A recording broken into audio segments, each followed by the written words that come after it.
All right, we are live and hello. We got one singular person. Who's that person? One person. Oh, awesome. That's all we need. You know, I was looking.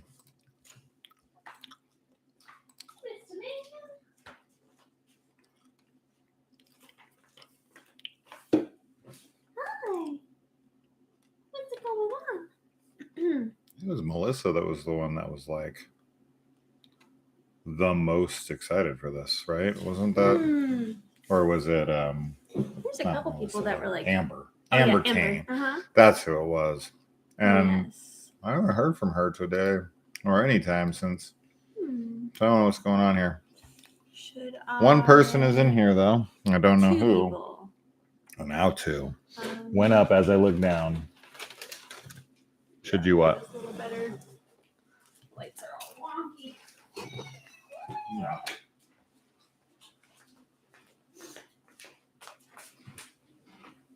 That's a little... Who is in here? Reveal yourself. Revelio. Who? I said Revelio. Oh. And it's El Grand Gato. Smiley face. Hello. Huh. 3 people. Zach. Hello. Zach Holt. Yes. Good. All right. We'll see how this goes. I'm very curious. This will be the first book club I've ever been a part of. The first one, the inaugural book club. That's right. All right.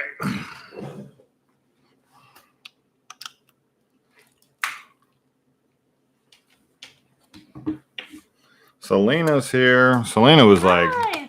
reading through the book as fast as she could today. Oh. How far did you get, Read. Selena? I haven't done anything like this since college, which was a couple of years ago. College for me was in a past life, That's why probably.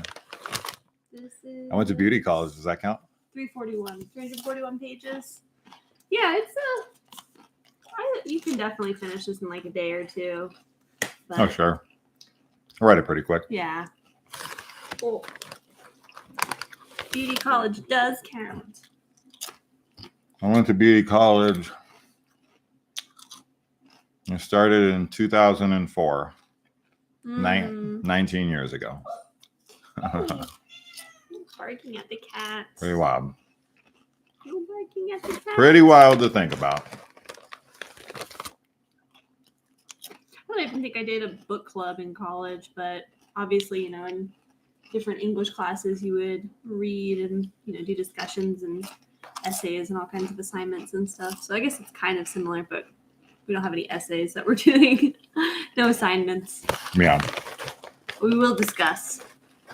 Oh, sure. Of course. Of course. What's going on? Yeah. There's a lot of people that were like very interested in this. And we're like, yeah, I'm getting the book. And I talked to probably like 10 to 15 people that were like, all right, I want to get the book. I'm getting the book. I got the book. I'm reading the book. I finished the book. Like, they got all sorts of different responses. But then when it came time to like do this, all of a sudden I'm just like, got very little response of like, all right, when do you want to do this? Like tomorrow, today, whatever. Yeah. I enjoyed the book, but couldn't help but always think No Country for Old Men. No Country for Old Clowns, more like it. What business is it of yours where I'm from, friendo? That's true. Yeah. Yeah. Friendo. Oh, man. I love that movie. What's the most you ever lost in a coin toss? so good. Mm-hmm. So I don't know, man. I'm really hoping that we get some other people. I mean, if it's just us, it's just us. So who here has read and finished the book and is ready to discuss? Zach obviously read it. So he said he enjoyed the book, so I'm assuming that means he read it. Okay, El Grande Gato. Nice. El Gran Gato. Perfect. Selena, how'd you do on the book? Did you finish it? Did you read it? You did finish it today, Zach. Good. Wow. Nice job. Well, how do we say his name? Cesare? Sure. He has a in his little about section in this. It says that he has a YouTube review show called Project Black T-shirt where he discusses horror films and pairs them with reading suggestions. What page are you on, Selena? I want to check out his YouTube. Yeah, because that's cool to pair horror movies with like a book recommendation to match the vibe of the movie. I think that's what I think that means, right? Yeah, horror films in comparison with reading suggestions. Yeah, so that's cool. The kids are not all right. No, they're not. Yeah, Offspring agrees. We got a fifth person. Who's the fifth person? Hello. Ricky. Is that you watch. Ricky's always here, man. Oh yeah, Nick Anticosta. Yeah. I liked this. We saw that review. Yeah. In the back of the book. It's cool. It is cool. So, what is everyone? Oh, Allie's here. Okay, good. You're not late. You're totally fine. We haven't even started. We haven't started. Totally good. Okay. Just hanging out. Good. People to appear. Yeah. Allie was on top of shit, man. She was probably the most responsive of anybody. Oh, yay. So she was like, yeah, I'm here. I'm ready. I'm going. Let's do this. Let's go. Heck yeah. Let's do it. That's what we want. We want some enthusiasm. So we've got at least 3 people here who read and finished the book. One person who started the book but hasn't finished it. Yeah. Selena has not told us what page she's on. She probably just doesn't want to admit it. She's like page 2. Yeah, that's what I was going to say. Page 2. It's okay. We just, we're going to be discussing spoilers, of course. Yeah. So, but if you're like, I don't know what page you'd have to be on for us to not say She said exactly. So, all right, that's fine. It's fine. That's fine. Hopefully you can finish the first book. And I already read the second book. I have not yet read it. So if you guys want to do that one next, of course I'm down. But if we are like wanting to move on, then I just read the sequel for fun. Speaking of books, we just discussed the Halloween novelization in full detail, comparing it to the film. That was actually one of my favorite discussions we've done on the channel. Me too. Just because it was really different. And, it was different, and it was about Halloween, and it's really good. Allie finished this in 4 days. I don't know how fast I finished it. Probably pretty close to that. Yeah. It is a pretty quick read. Because it's a young adult, novel, right? It's written a little bit easier to read than some adult fiction. Like we always talk about, whenever I was reading the Dark Tower series by Stephen King, and I'm only 3 books into it, and it's wonderful, but it takes me a lot longer to read that, than something like this. I mean, when I read Stephen King, I usually have to like pause every paragraph and Google a word. He's a wordy guy. And be like, what the fuck does that mean? It's amazing. And sometimes I can't find the word. I'm like, this shit's made up. This shit's made up. He's making up words. He's used so many. He's like, I gotta create my own. I'm out of them. Yeah, we definitely should talk about what we want to read next, because there's so many horror books that I really want to explore, and I'm gonna see what you guys have and what you guys want to read, and what's available for everybody. So, don't forget, we got a library, everybody. yeah, there is the library. The library is a good option so that people don't have to be spending money. So, all right. As long as you are at least to the reveal of the farm party, you pretty much have the big reveals behind you. Yeah, outside of one. Outside of the end, the literal end. Daddy. Yeah. But yeah, it's fine. So, how's everyone doing tonight? That's what I want to know. You haven't been to a library in years? I love the library. I used to go like all the time when I was younger. It was like the place my mom took me and my brother and sister. Yeah. We went pretty recently. We have a library really close to us. We go pretty often. Taking the girls to. Mm-hmm. Libraries are great. I used to go to the library all the time. Mm-hmm. Not since we subscribed to Audible. Mm. What do you get? Two credits a month on Audible? Mm. Is that what it is? You get 2 books a month, which is, I mean, if you're doing audiobooks, and especially if you're doing like something like Stephen King, where they're like 40-hour freaking audiobooks, I mean, you're only gonna have time for 2 books in a month, if not one. Mm-hmm. Now, is there rollover on Audible? If you have 2 and you don't use them that month, do you have 4 next month, or do you go back down to 2 at the end of every month? That's a good question. Because that would be pretty lame. I feel like should be rollover. There's a cap. So it does roll over, but then it caps out at like 5 or 10 or something. Mm-hmm. Okay. I mean, I guess that makes sense. Yeah. So, but it's kind of bullshit that there's a cap because you paid for them. Yeah. Right? Like I paid for the like 2. You just lose out on it. Yeah, right? It sucks for sure. It'd be like renting, getting, I don't know, having some kind of a membership to somewhere, and it's like you get 2 movies a month.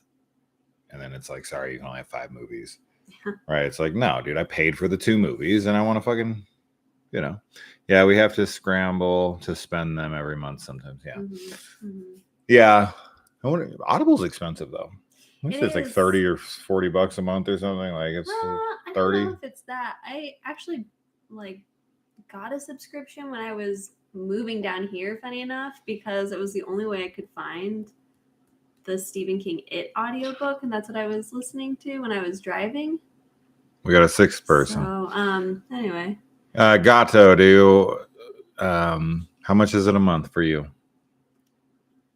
Selena, you're on Easter break. Friday and Monday off. That's nice. All right. I wish we had Friday off. Yeah. Now you can not have to worry about not sleeping since it's like 3 a.m. Oh yeah, this is like your Friday. Or well, it is Friday for you. Yeah. But sure. With a whole like 4-day weekend. Yeah. It's awesome. Exciting. Yeah. That's a good feeling. Because it's like 2 a.m. there or something. Right? 1 or 2, something like that. Mm-hmm. Pretty late. We lost someone. We had someone and then we lost them. They were like, hell no, I don't read.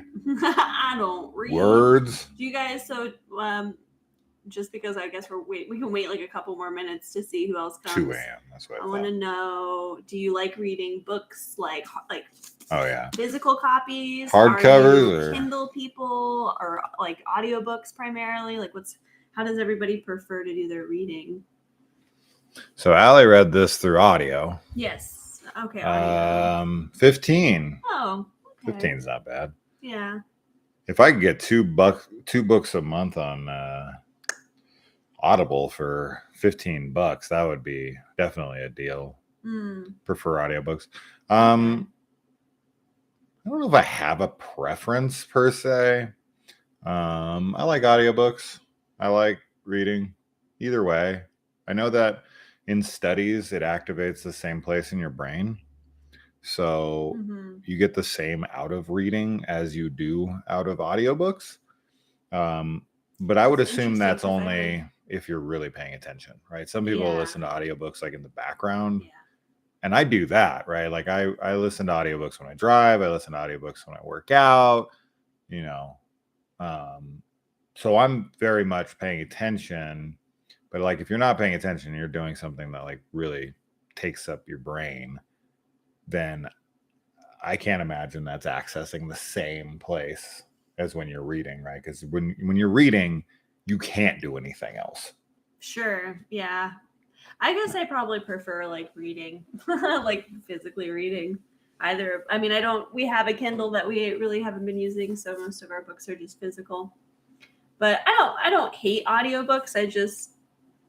I feel like I can take my time more when I read myself. Like we were talking about this the other night, like going like about the speed reader, right? Like whether or not you retain as much. Shit. I think it's the same thing for me with like audiobooks where I sort of like to go back and like reread a sentence or like linger, that you don't really have that option when there's an audiobook. Like you have the pace set by the narrator. Sure. Which sometimes is, really fine and perfect. And of course, people have amazing voices that can paint like really clear images in your mind. Yeah. And I definitely appreciate that. But it definitely comes down to who does the recording. Sure. Right. That can make or break an audiobook, because if you've got someone who's like super annoying, or you just don't like the way they're doing voices, or how boring they sound or whatever, then yeah, that can really kill your experience. There was this one audiobook I used to listen to when I was younger. It was, oh gosh, Tamora Pierce was this like young adult fantasy author, and she had this book series that was like The Song of the Lioness, I think, which was basically about this girl who, her name was Alana, and she disguised herself as a boy so she could become a knight. And I used to listen to the audiobook for, I think it was the second book in the series, called In the Hand of the Goddess.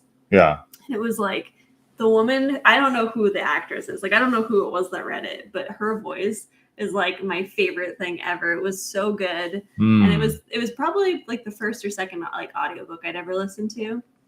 But I've definitely listened to some people that I'm like, I hate their voice. I mean, that's how it was with the Salem's Lot audiobook. There was an eeriness and like an atmosphere was created. What's cool about the Star Wars audiobooks that I listen to, because, all the Star Wars books that I read, in case people don't know, I read like 1,000 Star Wars books. Yeah, a ton. They have like books, right? They have like traditional novels, but then they have audio dramas that you can either listen to or you can pick up the script in a book. And I usually choose to do the audio dramas because that's how they're intended to be done. And in that, there's voice actors for every part, and they add in special like sound effects and music and everything during the whole thing. So like when they're in a space battle, it sounds like they're in a space battle, and every character has a different voice actor. Yeah, for really them. Cool. So yeah, the radio dramas that Star Wars does, they've done 4 of them now since the Disney era. They're fun to listen to for sure, and I own some of the transcripts, but they're nowhere near as interesting to read as they are to listen to. So those are something that's like the audiobook's kind of necessary, in my opinion, because that's the way it's intended to be heard. That's the whole point of it. And they put it out for book enthusiasts in that scripted format. But when you read it as like a script, because that's how it's written like a play. And it's just not the same. So in that scenario, audiobook all day. But otherwise, I don't really have a preference. Either way. Zach says, I always prefer physical books. Usually wait for paperbacks. I like paperbacks. I like the way physical books smell too. That's like a big thing with me. I love the way books smell. I'm a hardcover guy. Selena also likes physical books. And then Allie says, I can't listen or do something else that's really brain stimulating, where you have to think a lot. Yeah. Usually listen at night in bed or when you're driving. Yeah, driving is like cracking safes. The best time. Cracking safes. Yeah, no audiobooks while you're cracking safes. I read about the voice actor. I listened to the series called The Dresden Files. I've heard of that. I have too. And I love the voice actor who reads those. That's not horror though, is it? Dresden Files. I'd have to look that up. Yeah, it sounds super familiar to me. It does to me as well. Pedro Pascal narrated here we go. an audiobook that I was gonna listen to purely because of that. It's also supposed to be a horror book. I think it's called, I don't have my phone, so I don't remember. It's like Ghost something. Anyway, but I didn't realize you had to buy it. I should have known. But it was like on Spotify, so I was like, oh, I can listen to this for free, and I just haven't bought it yet. But I'm like, I really want to listen to that. The Dresden Files is a contemporary fantasy mystery novel series. The first novel, Stormfront, is done. These are done by a guy named Jim Butcher. But noir fantasy. It's not noir fantasy. Yeah. It's not telling me. Oh, here it is. There are 17 books in the Dresden Files, and then some omnibus thing, but it looks like 17 books. 17, damn. That's a meaty one for sure. That's cool that he read The Witcher. Hello, twin. I've always wanted to read The Witcher. I mean, it's the biggest like series I've ever read. I don't know. I mean, Star Wars is like a series, right? So I've read hundreds of Star Wars books. But outside of that, like just like a one story kind of thing. Although Star Wars is kind of one story, but not really. Yeah. I guess I don't know, like Harry Potter, right? Like eight books with the cursed child screenplay, but 7 real books. So Twin Cities here. We're 21 minutes in. I guess it's time to get started. It's a shame that Amber isn't going to be here because Amber was like the most excited when we announced this. You should message her maybe if you haven't. Like on Patreon? It is what it is. She'll show up if she wants. Maybe she got caught up doing something. Yeah. But we got to start. So is everybody ready? Yes. I'm going to say this right up front. This is the inaugural book club meeting, so we have no fucking clue what we're doing. I review movies. I have for almost 7 years now. I'm really fucking good at that. This, I have no idea. So we'll kick it off with what's everyone's thoughts? First off, let's do first thoughts. Like, who liked it? Who didn't? Who's like high on this? Who's really low on this? I guess I'll go first since we'll wait for everybody's type response here. Overall, I like it. I think one of my big takeaways that really surprised me is that it is listed literally as like teen, right? It says Harper Teen on the side. So it is a YA novel, and it is in that kind of style of YA, but it says fuck like 200 times. And I didn't even know you could use the F word in, teen books, because I would think that the book would have to hit some kind of like PG-13 kind of book rating. Yeah. But I guess not. I guess you're allowed to. Are you allowed to like, because the book is pretty obviously absent of a lot of like descriptive gore. Yes. And I have to believe that is, and sex as well. And even like drugs. I mean, there's some, there's the drinking and stuff.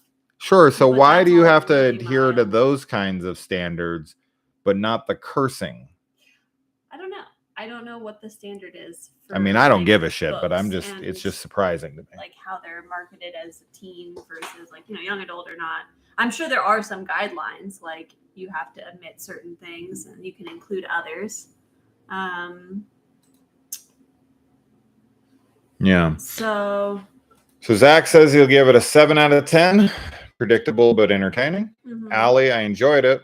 Wasn't my favorite, but still good read. Yeah, I'm probably about right there with you. 7's fair. I think that's about right. Mixed. The kills were decent. Had a couple of good cat mouse scenes. Yeah.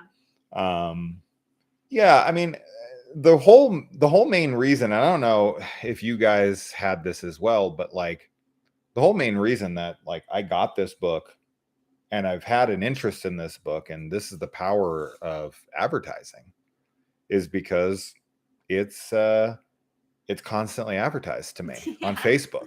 Like I see it on Facebook a lot. Like I'll be scrolling down. I don't anymore. So it's almost like they know I bought it. They do. But I used to get it. And I loved the title and the it did not live up to the title and premise that I had expected. I expected it to be spoilers, one killer. Sure. Right. And it was going to be more of like a traditional slasher. And there was just, and it's not at all a traditional slasher. In fact, this would definitely have the highest antagonist count of any slasher, right? Like we got Scream has like two killers per movie. Yeah, unless you count all of the killers like all together, but they're not doing it all at the same time. No, right? Like, they're so not. This is like all happening at once. Yeah. Yeah. It was Hot Fuzz with clowns. Yeah, kind of. It's just, it's incredible. Like, so, okay. 10 people. What the hell? Just a huge jump. We literally just start 11. What the hell happened? There were 5 people that was 5 people. There were 6. I thought there was 5. Welcome. We literally just started. Yes. So all you have to do is let us know your thoughts on the book, like just your quick overall thoughts. We'll get into more of the nitty-gritty details here in a minute, but that's all we've said so far. And we just lost 2 people. So fuck you.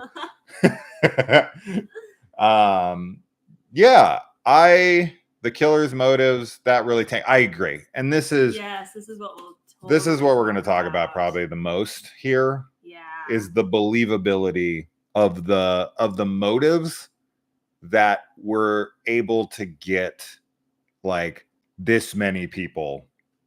Jesus, it's dropping like the Hindenburg all of a sudden. We got it up to 11 and then 4 people were like, fuck this. Sometimes I wonder if people can like random people can come across live streams, like 5 random people at once. I don't know. Chat roulette. Yeah, they're like, there's something. They're like, why isn't his dick out? Yeah, why isn't it out? Huh? Later. Back to 6. That's fine. These are only 6 we need. Sorry, my feed messed up and I had to refresh. That's totally fine, Allie. You are the guest of honor. You're the one that put in the most enthusiasm. So the cover is very Stranger Things, kind of like the font. It feels like an 80s like title. Yeah, I definitely dig the cover. Now, the Clive Barker quote up on top, I do wonder if that quote is for this book, because it's also on the second book and it's the exact same quote. Oh. And if you look at the quote, it isn't pertaining to this book, it's pertaining to this writer. Right. So yes, I'm curious on what book that he read that he made that comment on. And if it was this one, I have a feeling it was not.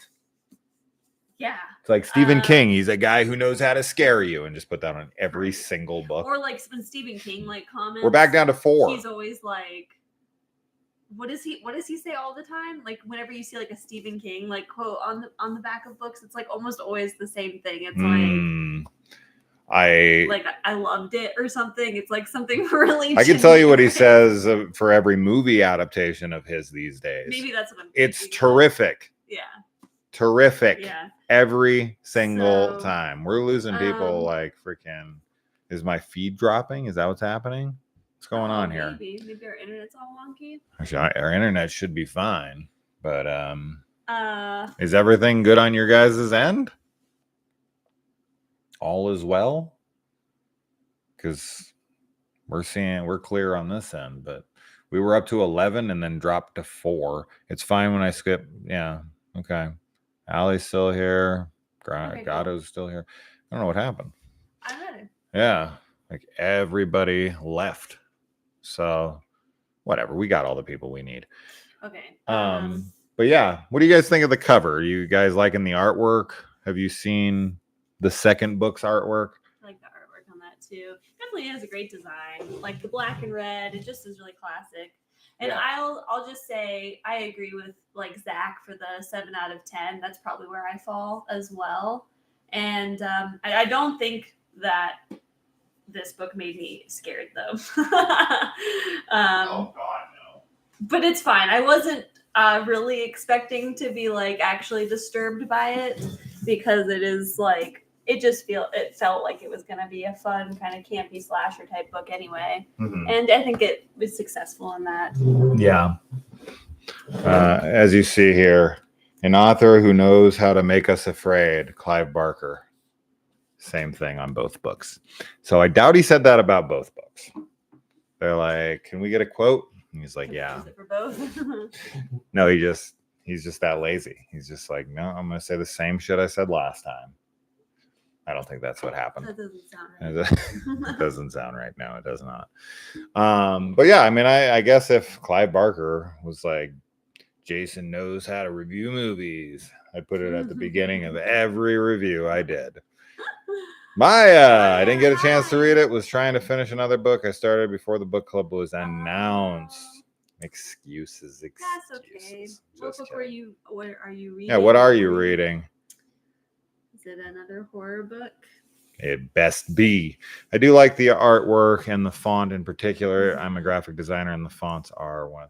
It reminds me of Stranger Things. Yeah, the font is cool. I mean, it's bold. I think that's what it's going for, right? Yes. Like Stranger Things, of course. The font of Stranger Things, obviously, is an homage to Stephen King's font that he uses on his old book covers. Mm-hmm. And this looks kind of like that as well. So, yeah, great, gives it a really like a nostalgic feel to it already, even though this is not like it's not set in retro time, right?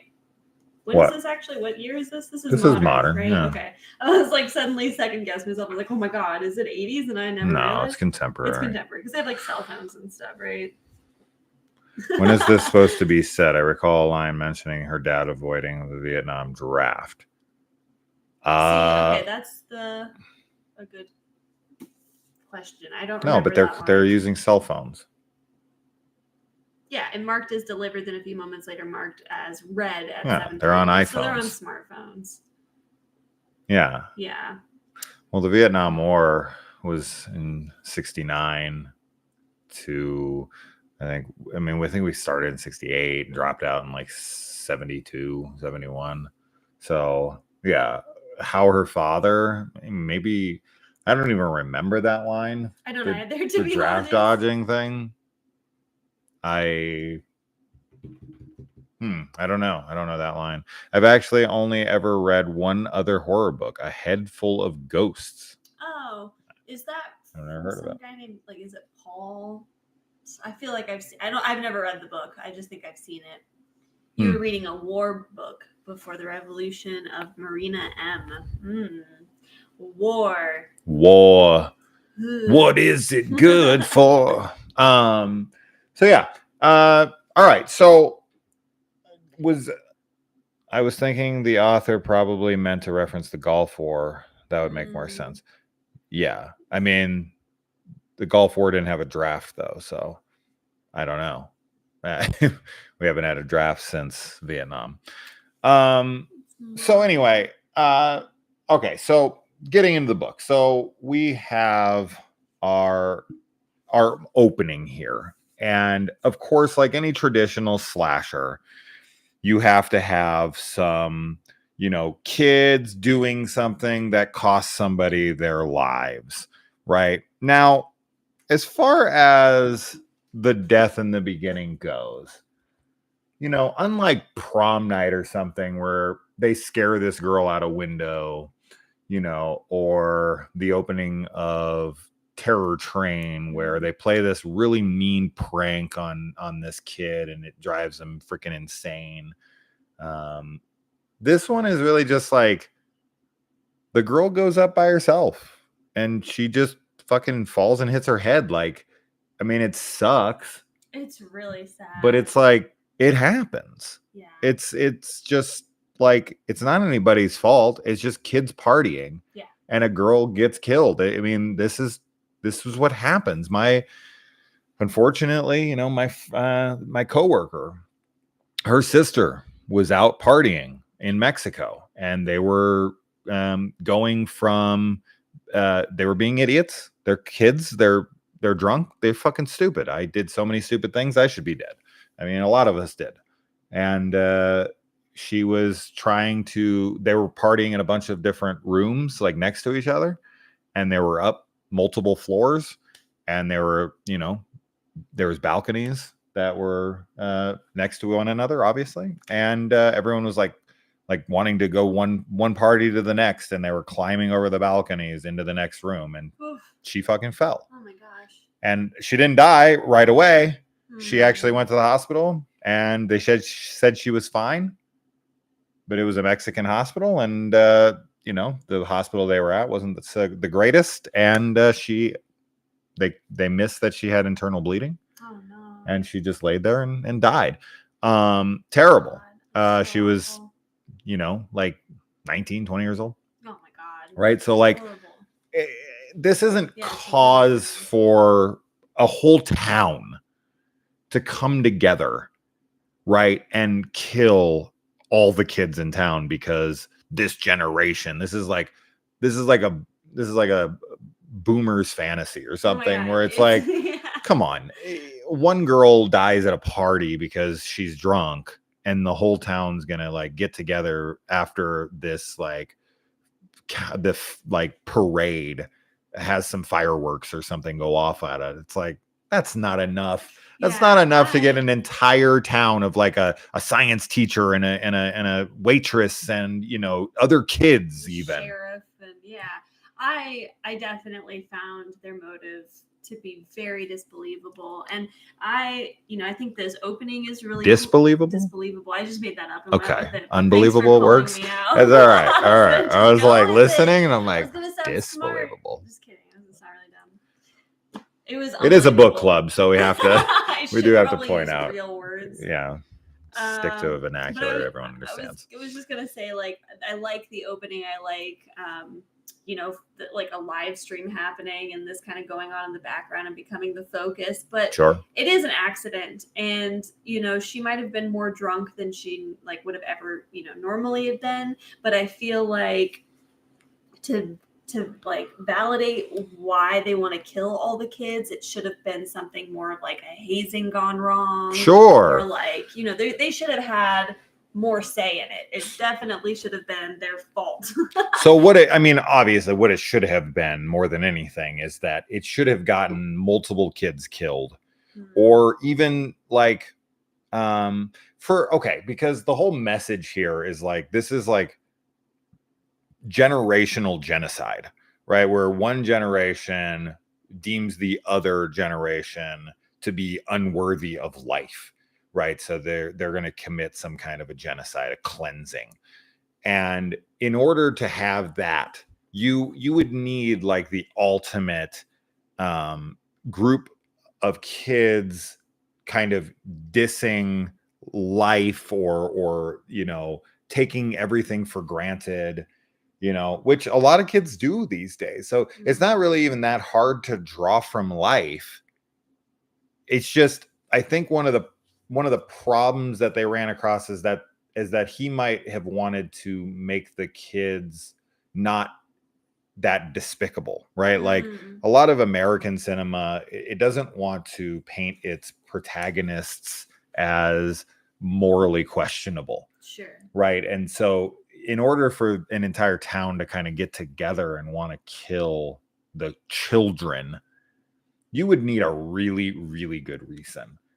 And I'm just not buying it. So what do you guys think about that? A really good reason, or something like a supernatural element that's compelling them to want to kill people. Right? Sure. I mean, I kept saying this was like Children of the Corn, but but the adults, yeah. But also there's no, he who walks behind the rose. Yeah. But if there was something like that, making all of the adults become murderous. Yeah. I mean, I'm assuming everybody else like us went into this book expecting one killer clown to just be picking people off in a cornfield as they were partying. Mm-hmm. I mean, that's what we all expected. Yeah. And for them to just kind of like randomly start taking out kids at a party, as opposed to like the kids that were involved, and they weren't even involved. It's like, I mean, the town is so small that I think, like, you know, it's all the kids that were at, where is it that they're at? It's like What? In the beginning, what? Oh, they're at like a quarry. A quarry. Yeah. So I feel like all the people that are there are probably all the people that are at the farm, at the barn having the party, because it's such a small town. So they're just like trying to punish everyone that was there. But obviously the main people that they're after is like Cole, you know, primarily. I mean, this is pretty ridiculous logic of like, you let one of the kids in town die, so we're going to kill all you kids. Like, do you care about kids or do you not? Like, you're mad at us because we killed a kid, so your response to killing kids is to kill kids? Yeah, it's like really... Like, it's hypocritical. Very hypocritical. More than anything. Like, why do you care so much that we killed a kid if now your aim in life is to kill children? Like, what? Yeah. So, you know, and they're barely children. I mean, they're like 17, 18, sure, but teens, late teens. But still, it's still you're still, because she's younger, right? Yeah. She's like 14. No. She's like maybe 16 or something. 16 that high? I thought she was, because this is like a year later or something. And yes, before the kills started happening, I really thought it was going to be 1 or 2 killers. Yeah, I for sure thought it was going to be 2 killers once we get to a place where I was like, when you get to the place where the bow start, or like the crossbow starts, somebody says, I think it's Quinn or somebody, who's like, they're reloading faster than possible. And I was like, oh, there's a second person. Yeah. There's a second killer for sure. Yeah. You know, at least. And then it was like, oh no, there's like 20. There's so many. I don't know how many killers there are. At least 10. At least 10. I'm not going to say anything about the second book, but yeah, there's a lot of people. I can think of, you've got the 2 kids, right? You've got Matt and Ronnie, right? Mm-hmm. And then you've got Mr. Vern, who's the teacher, science teacher. You've got Sheriff Dunn. Yeah. You've got the waitress. Yeah. Whatever the hell her name was. I don't remember. But you got Arthur Hill, who's like, I guess, who like Arthur Hill's is the ringleader. Yeah. And Dunn is like his, you know, right hand man. He's the beta or the alpha. I don't know which one. I guess he's the alpha. And Dunn Arthur. Is the beta. Well, right? Arthur Hill is the brains of the operation. Oh, I right? See what yeah. But like, you know, Dunn is the muscle. So he's like, he's alpha. Waitress. Oh, Trudy is the waitress. Okay. Yeah, there was some other comments here that I wanted to look at. Besides, to frame it all on Cole, which also has huge problems. Yeah, I mean, there's no way. Like, Cole killed everybody. If anybody's going to kill everybody and it's going to be believable, it would be Rustin.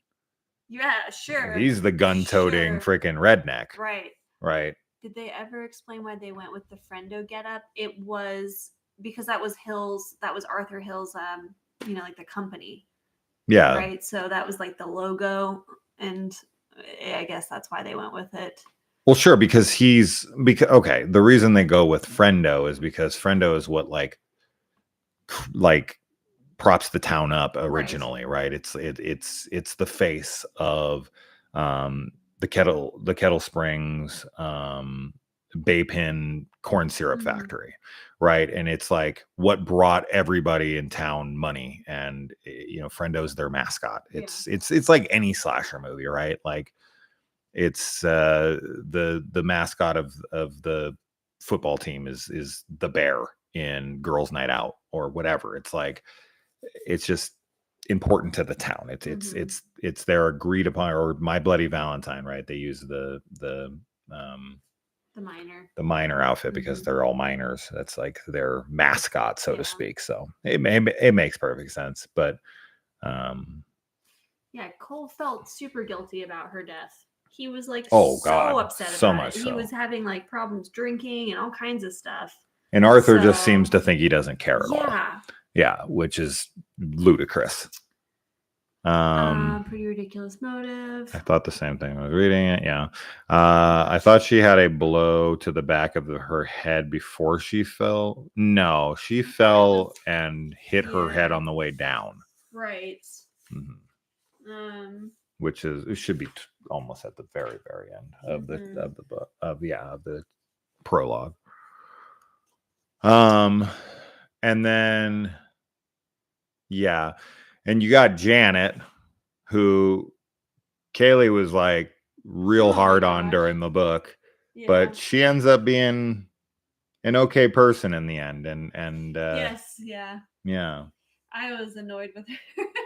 I Sure, don't know. she's supposed to She be that she bitch. was annoying to me. Yeah, she was really bitchy, and I was like, I don't like this girl. And then, yeah, in the end, I was like, wow, she's actually really cool, and I feel like bad for not liking her because now she's dead. But her actions, I mean, she is unlikable, and just because you like do something good with your last moments doesn't mean you didn't suck the whole rest of your life. Yeah.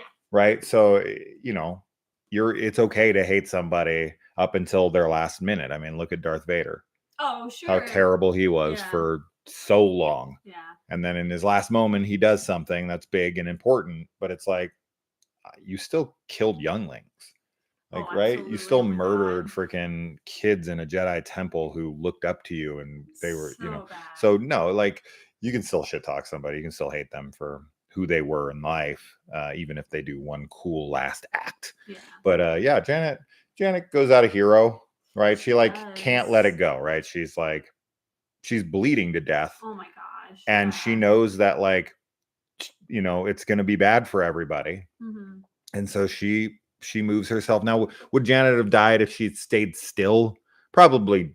She probably would have still died. I don't see how she would have survived. She just needed medical attention so badly. But it is because she's, you know, because she's moving, she's exerting herself, that she is dying faster. And she ultimately has to kind of understand that when she is going to tell people what's about to happen, that she is sacrificing her life, and she ultimately ends up doing the right thing. So I think Janet's front is just, you know, based on, you know, what she knows.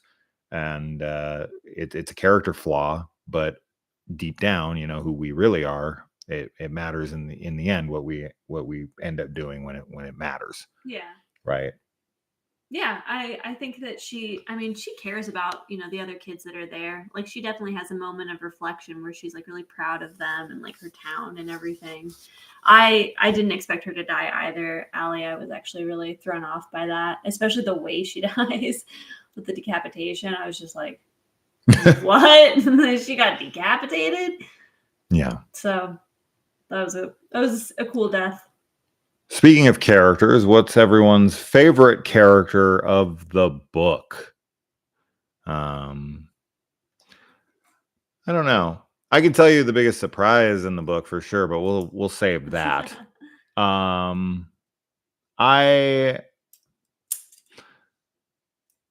mean, I guess Quinn. I mean, if we're gonna, I know she's the main character, and we spend the most time with her, so it's kind of the easy go-to. But I like Quinn. I don't really have any issues. She's not an annoying main character for me. Yeah.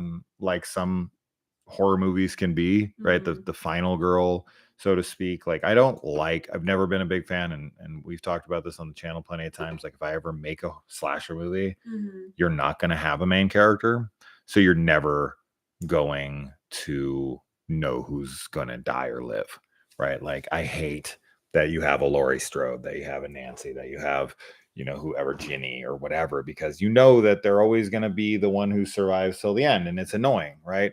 Like, Hitchcock had it right. Right. You gotta throw a curveball, and I want a very equal cast that gets the same amount of screen time. I don't want a Sydney, right? Like I want everybody in the movie to be like equal, and then you're like, shit, I don't know what the hell's gonna happen, right? It's like it's totally up in the air, and I just don't like. I get it; it's the normal structure, and they've been doing it like this for a million years because people need that kind of shit. But I fucking don't. I don't want to know who's gonna survive and who isn't. It's super annoying. And especially in a slasher. Like that's the mystery of a slasher. It's like all a slasher has to offer. Sure. Right? It's like who's gonna die and who's gonna live. Sure. Yeah. So but like when it's Laurie Strode or something, it's like, you know who's gonna live. You know, at least one person that will live. You know, and maybe she'll die, but it'll be in the last like 10 seconds. Yeah. Right? Yeah, I mean I agree with you for sure. It's definitely easy to be like, well, you have final girl armor on, and it's most of the time I feel like it's earned, but sometimes it's definitely not. All you guys that said Rustin, mine too. He was my fave. Yeah, I really liked him. So yeah, Rust is good. You can definitely tell that, like, and I don't know if this is, I guess this is probably on purpose and you know, out in the open for a reason, but like after reading especially the second book, but even in the first book, you can definitely tell what like way Adam swings politically. Right? Yeah. Just because of how he writes. Yeah. And the kind of points that he tries to make and the characters on like who's right and who's wrong, right? Like, you know, putting a focus on like the Make America Great Again, but like it's like make Kettle Springs great again stickers, and they're like rolling their eyes at this stuff and whatnot. So I just found that the book obviously has a very left-leaning political stance to it, and it becomes much more in the second book, which I don't care. I mean, that's not. I just noticed it. Yeah. And I never really noticed that as much in most of the books I've read. Now, granted, I read a lot of Star Wars books, and you're not going to be putting like Earth politics. You're going to put a lot of politics in there, but you're not getting Earth politics. But with this book, I just really noticed it. Yeah, I actually didn't really notice it until you mentioned to me. It was funny because you're like, have you gotten to like these parts or whatever? Yeah, like, can you tell? And I was like, oh, what do you mean? And then like I was like looking for it, and then I realized it. It doesn't bother me, of course, but yeah, it's an interesting thing to know. Yeah. Later, Janet would swear she had no idea anything was wrong, that the bump against the back of Victoria's head barely looked like anything. Oh. This was while she was on the diving board. Never said that anybody hit her, so maybe she was drunk and like fell before and hit her head, you know, and then was even more messed up. But I mean, if for some reason that is a thing, then it was never addressed later. Not even in the second book, right? Or anything. Like it's not like somebody is like she was murdered or something, right? Yeah. Like Arthur Hill comes out and is like, we examined the body and that was, you know, that happened before she dove or something. I don't know how the hell you could tell that. You could tell if something was post-mortem, but you couldn't tell when she sustained the injury if it was like minutes before or something. So no, she's just up there drunk and she falls and dies. I mean, and we're all right on this, right? Russ seemed like a peace offering to the more conservative readers. I felt wasn't written to be a right-leaning. Oh, sure. Yeah, he was really like mellow and like grounded, and obviously him having guns was a good thing, you know, at that point. So it wasn't like he was some crazy kid that was just like running around waving a gun. He was really responsible. And he's a homosexual. Yeah, and also to add to that, which that would not be as right leaning typically. So yeah, I mean, okay, the biggest shocker of the book by far and away for me is the Cole Rust kiss. Which like, I was like, what the fuck? It just was so out of nowhere to me. I totally. I'd have to read it again to be like, am I missing something here? But I just thought it was like a friend issue. Like they were like pissed off at each other because it was like, you got too cool for me, and it was like, No, this is like a lover spat. Everyone wants Cole. It's true. I don't know. I definitely thought that they were setting up Cole and Quinn. Like, 100%. that was the thing I thought that was 100%. happening. And Cole could still be bisexual because I Sure. do feel like he was like into her in some way, but everything with him and Rustin, like I'm totally fine with it, of course, but I thought that they were just friends and that they had like it's weird though, because I guess I did think like they had a super deep connection, like the way they're written together, they like they mesh really well together, and they, you know, like they, I don't know, kind of like they complete one another. But for some reason in my head, I was like, they're just wonderful friends. Like they're like brothers. Like that's what I kept going to. Just mostly, I guess, because I thought that we were going for like the Quinn and Cole romance, and you know that obviously didn't happen. Yeah, it does feel kind of out of nowhere for me. I didn't get that sense. Now, when this is adapted, because it has been picked up to be adapted into a film. Supposedly, the director of Smile is attached. I don't know, because isn't he working, Parker Finn, right? Isn't he working on Smile 2 right now? And Clown in a Cornfield, I think, is in production. So I don't see how that's possible. But will, in the movie adaptation, will they make it a little more, not obvious, but leave a little more breadcrumbs for the audience to not be so taken aback by like this random hooking up of two friends that just did not feel like there was anything romantic going on, or that there was like any, because Cole, I mean, he has a girlfriend, right? I like don't know, because that's like what she kind of, they're like kind of a thing, right? Janet is into They're Cole. banging, Janet, are they not? I didn't think that they were having sex. I thought they were. Ronnie and Matt are for sure, but Ronnie like was also kind of into Cole. But Yeah. Janet and Ronnie like sort of had this like little cat fight going on against him or for him. But I don't know that Cole and Janet, I don't know. I didn't think they were actually dating. I thought Janet just wanted to date him, because then when Quinn came in, it was like, oh, here's another triangle that we can introduce. I thought Cole was banging her. I thought for sure. That's how I read it. And I actually even read it that Cole used to bang the other girl as well, but like is now with the, you know, Janet. And that I thought there was going to be like a thing. And I thought that was actually what was going to be the killer, was going to be Matt, who was pissed off that Cole was like banging all the girls and like his girlfriend.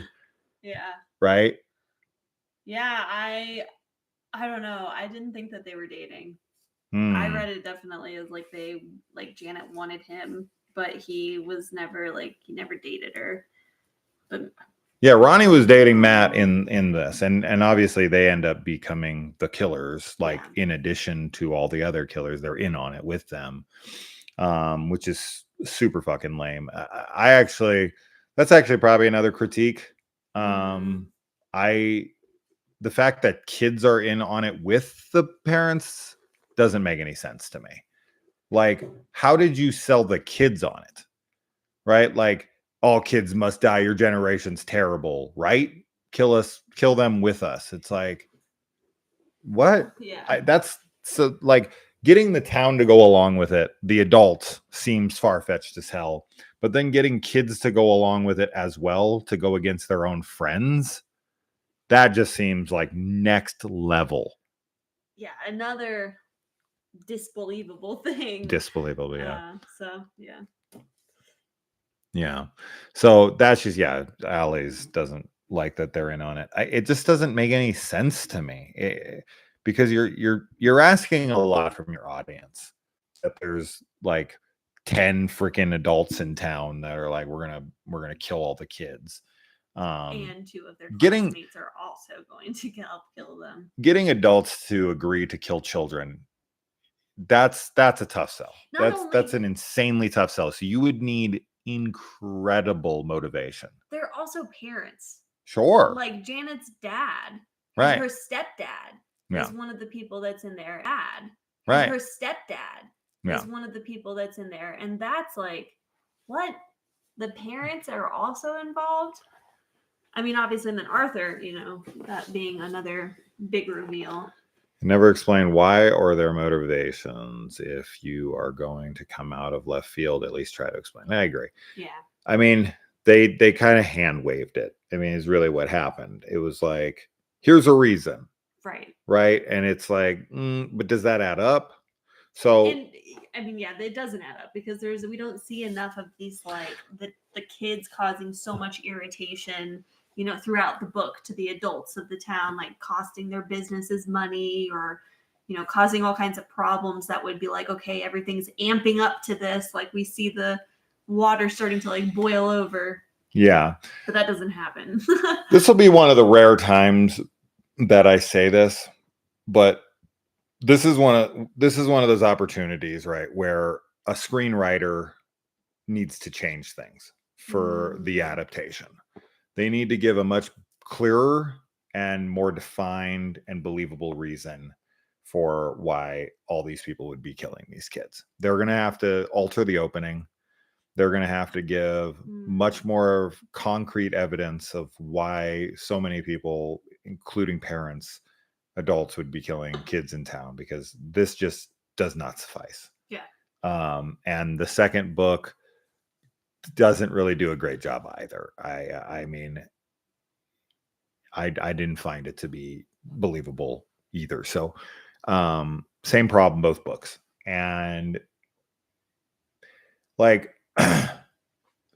this many people in town being psychopaths is just statistically improbable, right? So like, in order to turn normal people into killers, right, you have to really come at them with some great motivation and evidence to make them throw away their, beliefs or whatnot. So, and it's not impossible, right? I mean, we saw what happened in World War II, right? Like, in any war for the most part, but like, you can convince people if you have the right arguments and you have enough motivation behind it, but this just ain't it.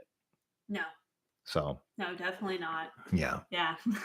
I think we all agree this is like the weak point of the book for sure, is the explanation of the killer's motives. And the strong part of the book is the characters. Yeah. Right. It's Cole, it's Rust, it's Quinn, Janet, I like Ronnie. I actually really like Quinn's dad as too.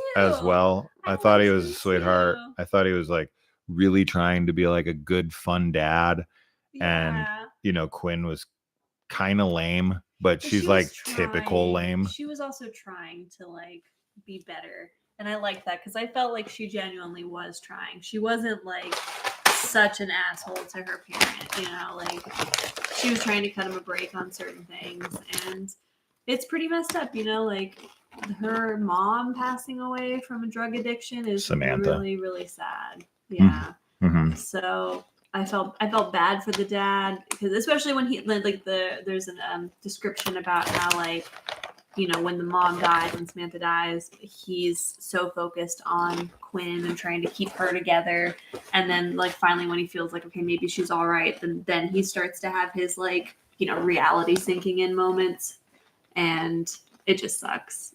I felt really bad.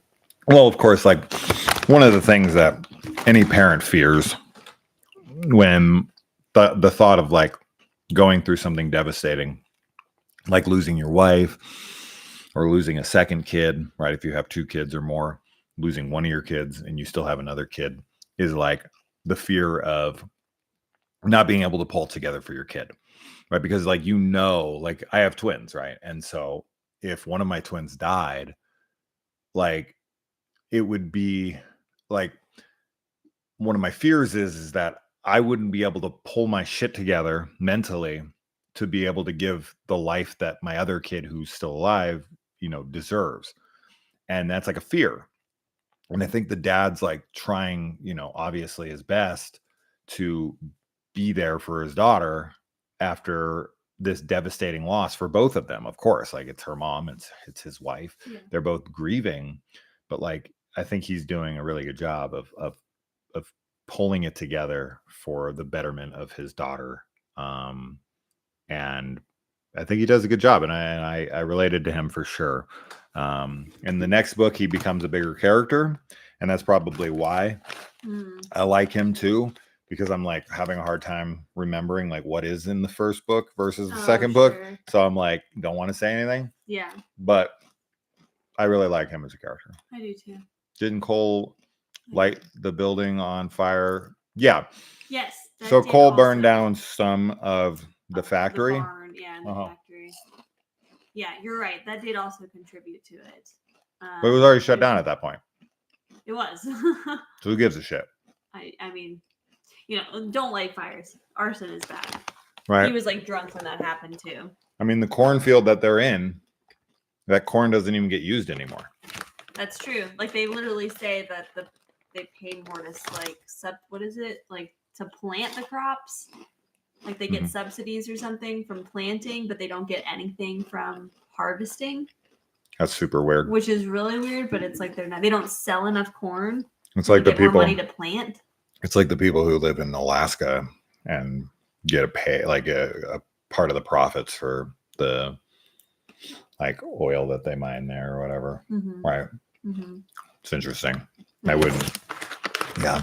It would cost more to harvest it than they make off of just planting it. I don't know why anyone would pay them to just plant it. I know. It doesn't make sense. Tax breaks? Maybe. Yeah. Maybe. I don't know. That is weird. Yeah. So, yeah. The problem, I mean, obviously one of the problems with this book is like there's nothing super deep. Oh, sure. Right. And that's also why it's an easy read, too. Like it's an easy read, but it's also not that interesting and compelling of a discussion. Yeah. Well, that's what I like. It's funny because I keep thinking about the Dark Tower and just like how dense, because that's the other thing, right? With like, an author like Stephen King is that not only is there like a pretty well thought out, intricate story, but then underneath that story, there's all of the metaphors and symbolism and like all that other like good stuff that's in there to, like you said, give more to a discussion. But with this one, I don't know. I definitely didn't have any like this is the message of the book, except maybe that boomers could kill us all. So, which is true. As far as like Rust goes, did anybody actually believe that he died in the explosion? Because I did not for a second. I did. Did you? Yeah, I thought he died. Oh, no, because we didn't see it happen. Because you know why I thought he died? Because you said something to me where you were like, I did not see this coming about, I think you said about Russ. And so then I was like, oh, he really died. Like, that's what he didn't see coming. And that's why I believed it. Yeah, no, as soon as it happened, he like ran back in. I'm like, this is just classic action movie bullshit. Like, you just don't watch as many action movies as me, I guess, because that's the kind of shit that happens all the time. They run back, and if you don't see him die, you know the rule. It's the same in books, right? I should have realized that the fact that I didn't see his dead body, read about his dead body, I should have known that he was still alive. Yeah. Yeah. So I was just waiting. I was waiting. In fact, I was covering the book as I read certain parts because I was like, this is going to be it. Oh my God. I do that to myself so many times, and it's so annoying where like you'll be reading and like you kind of look over at another page and you see something and you're like, shit. Yeah, 100%. That was supposed to be a surprise and now I read it too early. Oh, okay. Gato thinks that like Rust was going to be revealed to be one of the killers. I did too. Okay. I did too. Yeah, I also thought like after that. His death. Yes, I thought that he was like faking his death so that he could, get away from them and go do. So what is it? Did you think he was dead or did you not? Because now you're saying you think he's one of the killers pretending. Well, no. Now you're just making shit up. When he came back, I thought. I wasn't sure. I wasn't surprised when he came back, but wouldn't have been surprised if he was dead either. Yeah, who else does that? Who else reads ahead accidentally and sees like a spoiler and then is pissed? I do that with like the end of chapters. Yes. I just have to cover the last page with my hand and then read down because I will read it. And I don't mean to, but my eyes are just like, they have no willpower. I'm just looking at this like, like, stop doing that. I don't want to read it. I don't want to know. I see a name and I'm like, no. That's the worst. When it's a name, because that's like what you read the fastest. You're just like, well, because your brain is pattern seeking fucking machine. Sure. And there's certain, letter combinations of names that are familiar to you. And you just see them instantly when you look over. Yeah. That also happens sometimes when we watch movies with subtitles, where there will be the so subtitle annoying. Happens before the lines even said, and so there's even fucking a annoying. scene, and you're just like, what? Now I know that's gonna happen. Sure, because it'll be like you're waiting for like the reveal of who the killer is or something, and they'll be like, say it, and then it'll come across the screen on the bottom, and you'll be like, and then 5 seconds later you get people's reactions or something, and I'm like, that didn't line up with the film. Yeah. If you look at the box art for Scream 6, you're spoiling the hell out of Scream 5. Yeah. Oh. That's true. You're like, wait a minute. They live? I think if the next sequel's out and you haven't seen the last one, you're not really, you should, I'm sorry, you don't really care. Oh, sure. Yeah, if you're watching the sequel. You've had a fucking year. We were just talking about this, how, like, there's a lot of people that go and watch sequels to movies that they've never seen. And, like, I could not even imagine. I mean, but, it's funny because I say that, but I saw Avengers Endgame. Oh, my God. Like, in theaters before watching, like. But you were, like, roped into doing that. I was roped into doing it, and I honestly wasn't paying attention very much. So, could you imagine? You can, but I'm saying this to myself. Could you imagine Jason going into Avengers Endgame without having seen like any of the other films? I had no idea I didn't know who basically any of the characters were. I didn't know what the context was for anything. So I say that being like, who could watch a sequel when I did that? But that was, again, like you said, I wasn't choosing. You didn't go by yourself. But going to something like purposefully, knowing that you're going to be lost, and then being upset, like that's the other thing when people get upset by sequels, and it's like they didn't even see the first one and they don't know what to compare it to. Well, I have that. I have that with clients where they'll come in and they'll be like, I went and saw Spider-Man No Way Home. I didn't know what the hell was going on. I hated it. I'm like, of course you didn't know what was going on. And I'd be like, have you seen any of the other ones? And they're like, no. And I'm like, have you seen any of the Marvel movies? Anything? Like, nope. I'm like, what the fuck? It's funny. People are very funny. I remember seeing some people complaining about spoilers to be fair, for Spider-Man. Mm-hmm. To be fair, sequels didn't really become a thing until the 80s. Like, there were sequels before the 80s, but the 80s is when sequels became like a thing, where they were like really turning everything into franchises, right? Yeah. Like, obviously, we had like The Godfather Part 1 and 2, right, in the 70s.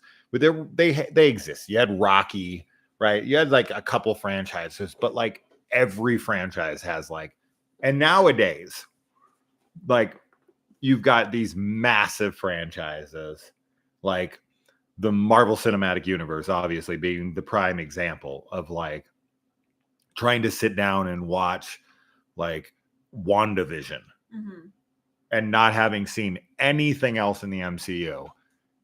They're so far and deep into the stories now, and there's so many characters that have been established before that when you go to watch these kinds of things, it's like you almost have to have like a freaking, a bachelor's degree in cinema to be able to follow. And yes, I follow the MCU. I've seen literally everything the day it releases since Iron Man, right? So I'm fine, right? But when I sit back and I watch fucking, Falcon and the Winter Soldier, I'm sitting like, Jesus. People are going to be so lost if they try to watch this. And that's just not how it used to be. No. You used to be able to pick anything up and just watch it. But anyway.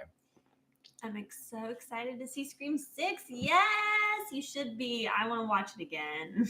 We only saw it once. You need to do some homework before each movie. Yeah. I mean, like when something is like numbered, when it's numbered, then when I'm it's like, come on, this is not that difficult. No, especially if it's 2 and there's only one other installment before. Like, just watch it. Like Star Wars, the MCU, I get it. It's complicated, right? Star Wars especially because There's a lot in Star because I Wars. keep up with the canon and I read the books and I read the comics and I play the video games and I watch the animation series and everything. So like when Cad Bane shows up in Book of Boba Fett or, you know, fucking tons of characters, Ahsoka Tano or whatever. Like I get it, you know, and it's like I think they do a good enough job for people who are like, I don't know who the fuck that is. I do too. I think actually Star Wars does a really great job. I feel like Marvel is more like in the know. Like I feel like they do a lot of references, a lot of inside and baseball characters that it's a lot of inside baseball with Marvel. Like if you're not familiar with them, like you're just gonna miss it. And even but with Star Wars, I always feel like the setup for those characters is really like handled well. Yeah, I mean, that's so off topic from. Sorry, you're right. But we were talking about how it's not a particularly deep book. Well, what's everybody's favorite scene? Yeah. Like, what's everyone's most memorable moment? What about you, Kaylee? I mean, I really like the whole like barn party sequence. I would say that's probably my favorite bit. I like when, you know, all of the slashing really starts happening like crazy. And I just thought it was really dramatic scene, you know? Yeah. And I was into it. I like the way that, even though it's not particularly gory, I do like the way that he writes the deaths, because there's, you know, some, like Janet right earlier was like a pretty shocking death to me. And I just like the way that it was described. Yeah. But I'd say that's probably, that's my favorite. Anybody else get vibes from Sheriff Dunn that he was like the cop in Desperation? Oh, he was like so sus in the beginning. Yeah. I was like, there's no way this guy isn't going to be the freaking killer. Like, It's going to be him. Just the way that he was like rallying the town and being like going against the mayor and everything. And of course, the way he treats like Cole and everyone, I was like, it's him. When Ronnie and Matt are chasing Quinn and she creeps through the abandoned house. That was a tense scene. I did like, so there's a scene in the barn where like everyone's having to climb out through this like little tunnel thing. And like the dirt's falling in on their faces. And they didn't like, because I would say that's the only scene that really felt super tense to me, because I was sitting there thinking about like, you know, if you've ever seen like a drain pipe or like sewer grates and like sewage tunnels and stuff, and or even just caves, are probably the best example here, where, you know, you watch those videos of like spelunkers or not cave divers, because that's spelunking, but like cave climbers or cave, what would you call? I guess they're spelunkers, right? But like the people who crawl through like the tiniest shit, because that's seen in The Descent, right? Oh, sure. When that girl gets caught and she's like freaking out. Like, I'm thinking, okay, I guess the best example would be something like the documentary that we watched. No, Andy Dufresne in Shawshank Redemption. Oh, sure. When he's like crawling through that little pipe like this, and it's like, you don't know if it's like, if you're just gonna like end at a wall, right, or like a grate that you can't get through, right, and it's like, then you can't really turn around, get your way back out. It actually, I guess probably the best example for this very specifically, and this is almost identical to the book and probably what I was thinking about the most while reading it, was the newest Blair Witch 2016, when the girl gets locked in the like little underground, you know, the basement, and she has to like make her way through that little tiny crawl space.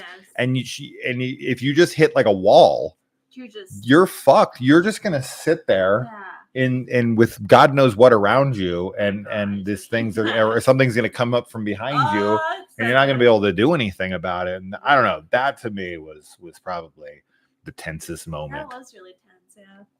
Yeah. Janet's death, or for some reason Ronnie's death, really stuck with me. So the sheriff, literally the entire book. Yeah, literally the entire book. I'm just like, this guy. God, yeah. Like, what? Don't trust him. This law enforcement officer. Yeah. Yeah, peacekeeper my ass. Yeah. He ain't keeping no peace. No, he's not. But yeah, I would say that's probably the part that stood out the most for me. As I said, I'm having a hard time remembering which one is what scenes from which book at the moment.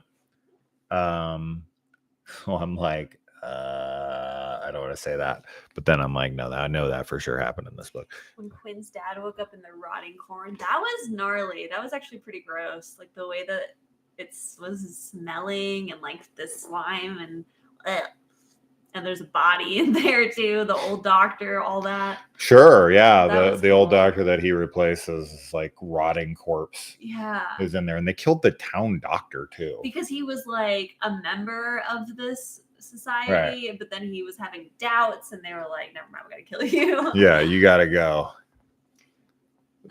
Getting a guy who took the Hippocratic Oath to kill children, dude, just no way. What? Yeah. But he did pull out, I guess. He did, but like that's how you really kill children. You pull out, and they're never created. For most of these movie stories to work, cops have to either be corrupt or incompetent. Of course. Yeah. I mean, sure. It's a little town, so you're only going to have so much law enforcement. Right. Yeah. For it to be like, why wouldn't they just do this? The law enforcement would be smarter, but honestly, not always though. Even in real life, sometimes they're just corrupt and incompetent. Yeah, for sure. Some of them. Yeah, I don't know. I mean, I liked the ending too. All right. I feel like I kind of figured that was going to happen a little. It was definitely a predictable ending, but I like the setup for the next book. That Cole's dad was in on it? No, that he lives. Oh, Arthur lives? Yeah. And he's on the plane with a knife? Yes. Yeah. Did he use it? Yes. Of course. Yeah. Yeah. Because it makes me wonder, I'm like, what's going to happen now? Like, he's going to come back to town as Friendo again? Like, just him? Or is he going to bring, obviously. I do know. But, like, what I'm thinking, is it going to be just a solo killer again? Or is he going to rope a whole other group of adults into doing this? Or, like, hire some mercenaries? Like, what's the plan now? Because he's like, it's not what you think. Done right, I'm just going to say that. Maybe he's going to try and, like, politically do something with the town. Or, like, okay. Yeah. Take over it that way. If I were Quinn and her dad, I would have run the hell away from that town after all that. Absolutely. There's no way you would stay in that town. No, because they don't have any like legacy there. They don't have any attachment. They literally just pulled into town that week. Yeah. And for all that to happen, like, of course you'd want to leave. Like, I don't like where I live, and it's just because I think the people are weird. If they all tried to gang together to kill me, I would be like, I'm really gonna. I think it's time. It's time. I think it's time for me to move on. So yeah, yeah. I mean, there's just this is not the book to get deep with, but it was a good book to start this with because it's just kind of breaking us in and kind of seeing how it would go. And I told Kayla when she was like, "How many people do you think are going to come?" And I'm like, probably the typical 6. We always get about 6. It always hovers at 6, and we've stayed at 6 for like 90% of this. So no matter what we do, it's book clubs, it's watch-alongs, it's freaking, the last thing we did, the remakes. The remakes, we just can't seem to get anybody interested. Yeah, we are the core 6. The core 4, the core 6. What? It's up. We should figure out what we want to read for next time. And are we doing this once a month? Do we want to do it twice a month? How fast? I guess it depends on the books that we get, like how long they are and how fast everyone wants to like read and do all that.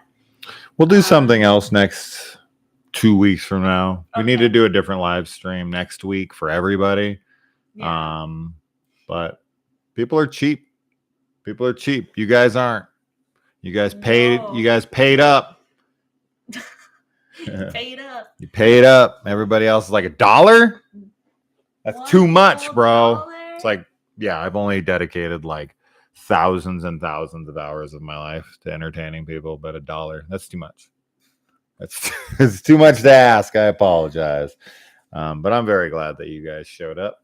Evil Dead 2 is tomorrow, right? Isn't that what we're doing? Or is that in the... Tomorrow? When we do our watch along? Watch potty. We could do Evil Dead 2. Yeah, we are doing Evil Dead 2. We tomorrow? decided that, but I didn't know. I thought it was tomorrow for some reason. We can do it tomorrow. Maybe it's next. Suggestion, Mr. Mercedes by Stephen King. I've read all 3 books and I've watched all 3 seasons of the TV series. So I'm ready. Let's talk about it now. Okay, so.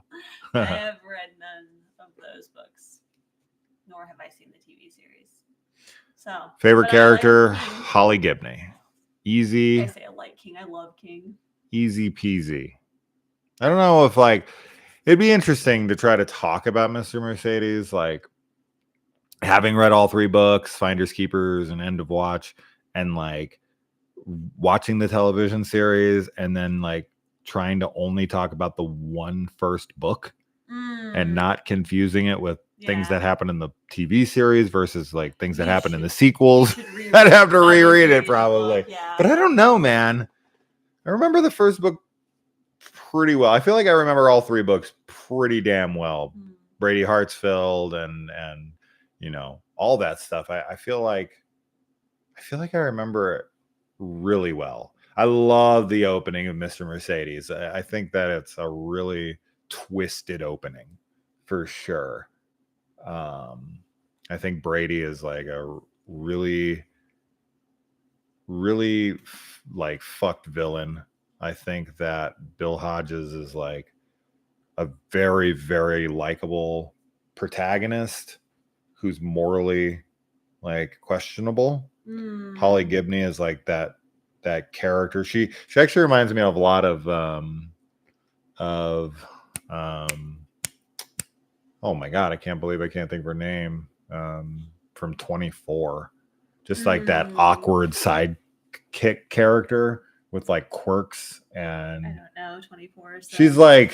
She's not, I wouldn't say she's autistic, but she's just eccentric. Oh. Right? And she like comes on as his like helper. And then he has another kid who's like this young, really smart black kid who is like pretty much a genius who like lives either next door or pretty close. And that's like his little crew. He's got like this really eccentric woman who's the cousin of this girl he's dating. Niece of the girl he's dating. And then the boy who's like the next door neighbor or friend or whatever that helps him out from time to time. And they like hunt a killer together. It's like an unlikely trio. It's like a motley crew, right? It's cool. It's good. And then the third book just goes completely supernatural out of nowhere. The first 2 books, not supernatural at all. Third book, totally supernatural. And you're like, huh? Interesting. So, anyways, Chloe, thank you. Yeah, Chloe. Very, very, very similar. See, I didn't care for End of Watch. Sudden psychic powers too. Yeah. It's weird. It just is like down at the old fishing hole. That's all I can say about book 3. The amount of times that I read the old, like the fishing hole. Yep, the fishing hole. All right. Yeah, you have to read it. So like book 1 and book 3 are like, it's kind of like are like sequels to each other, and book 2 is kind of like a side story. It's like a different killer, but then the third book like comes back to the first killer. And then when they did the show, they did book 1 and book 3 is season 1 and 2, right? And then book 3 was like book 2, which made sense because it was like you didn't want to leave it off. But I really enjoyed Finders Keepers as well. Anyway, Joseph Knox is a good author. Writes gritty crime thrillers. We have a good amount of like Grady Hendrix, and like we have a lot of horror books. The Final Girl Support Group. I actually started that because you got it for me as a gift, and I started it, and then I got distracted with something else, so I haven't gotten very far in it. But I'd like to read that. That would be really cool. I need to take notes next time we read something, so that I have something to go off of and not just my memory. Because I read Clown in a Cornfield like a month ago. Yeah. And I've read like a lot of books since, and watched about 600 movies and 20 episodes of TV.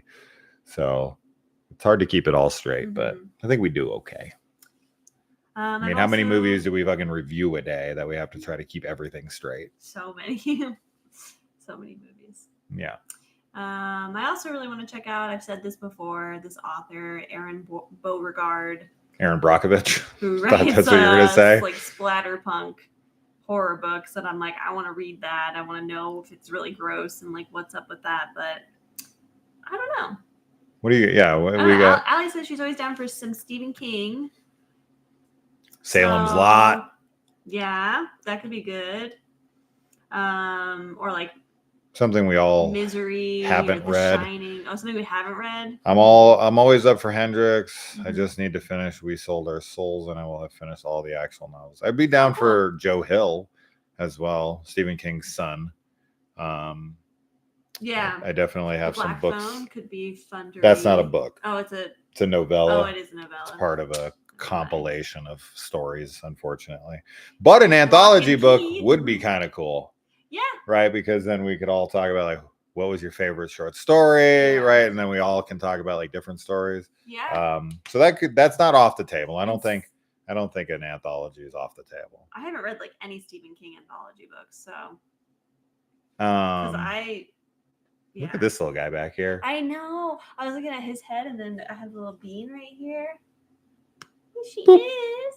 Boop, boop. This little stinker and that little stinker. Yeah.